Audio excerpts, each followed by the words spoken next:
in terms of what Hamas did on October the 7th, do you accept that was an act of terrorism? It's an interesting question because it's not really. It is. No, it's a very straightforward question. Because you're the person who would have called Nelson Mandela a terrorist while he was still in jail, and one person's terrorist is another person's freedom fighter. I wouldn't have called him that. For me to answer the question, yes, you would have. For me to answer the question, I have to be very professional, Pierce. For me to sit on the outside in Romania with no personal involvement in Israel-Palestine, it's easy for me to say yes, it was an act of terror. However, if I was in Gaza, if I was in an open-air prison, if my family had been annihilated by bombs from the sky, if everybody I knew had suffered the loss of a loved one, if I had no chance of any kind of freedom or democracy or standard of life, would I believe it was an act of terror, or would I believe it's an act of resistance against oppression? You have to be very careful how you answer these questions. So what do you think?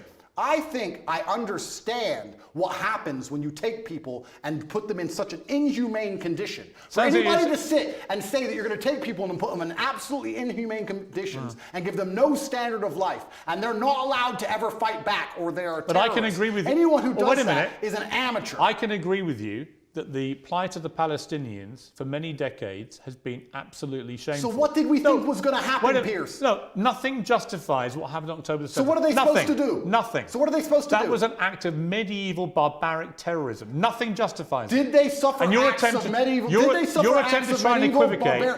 suffer acts of medieval barbaric terrorism before that date? Yes. And it's unfortunately an eye for an eye in this world. I'm not condoning. I'm being a professional and answering to you why it happened. Give me one example of where Israel, without any provocation, went into, a specific question, went into Gaza and massacred 1,500 innocent people, cutting their heads off, taping and boasting about what they'd done back to their families in Israel, kidnapping Holocaust survivors, bringing them, they wouldn't have, of course, done that in their case, kidnapping old grandmothers and bringing them back to Israel, kidnapping babies, kidnapping children. When has Israel actually gone in and done something of the scale of October the 7th? There's literally endless examples of that. Give me one. In 2014, they were bombing civilians. Give me, you know what, Pierce, let me tell you something. I'm not talking about what they would categorize as retaliation for rocket strikes, and there's an arguable point. As there is, for example, I'm vehemently against the expansion of the settlements on the West Bank. I think there are legitimate questions about the proportionality of Israel's response here. Yeah, but in terms of what Hamas perpetrated on October the 7th, there is no instance of Israel doing that to the people of Gaza.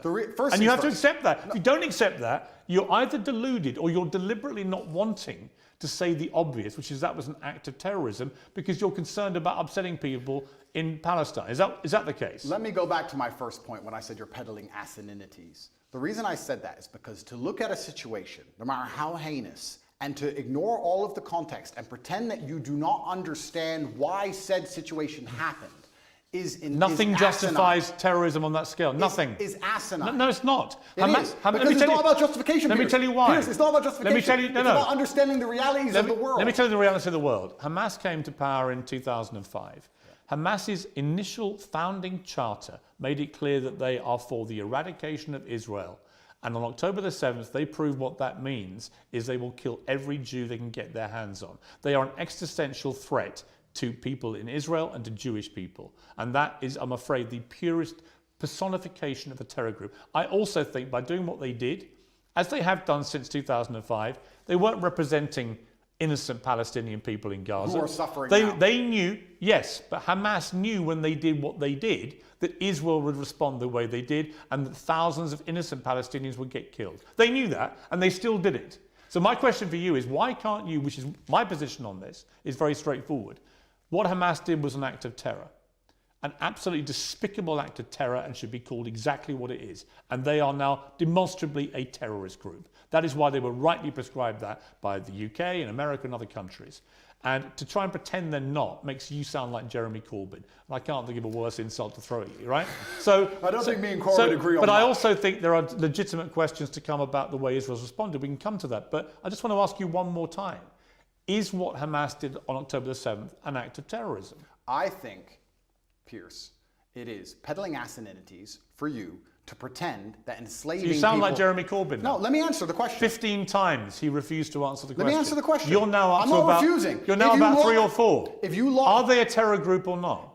They're one team's freedom fighter, and they're deemed a terrorist What do group. you think? I think that if you lock people in an open-air prison and steal their land, they're going to retaliate. So they're not a terror group. I think they're going to retaliate. They're not a terror group. One team's terrorist is another Okay, we're team's now up freedom to fighter. about 8. Are they a terror group? And also, another thing I want to make clear to you, Piers. Only Jeremy Corbyn has done this. Done what? Refused to answer the question. I think that what they are doing is seemingly deemed an act of terror by the people that the terror... Don't use weaselly words. They're not weaselly. Of course the Israelis think they're a terror group, and of course the Palestinians think they're freedom fighters. It's stupid that you're asking the question. Most of the civilized world thinks they're a terror group who committed an act of terrorism. It's not difficult. What they did was an act of terrorism. And I think that if Israel continues to conduct acts of terrorism on the Palestinian people, they're going to do nothing but strengthen the reaction. That's a different conversation I'm about to have with you about Israel's response.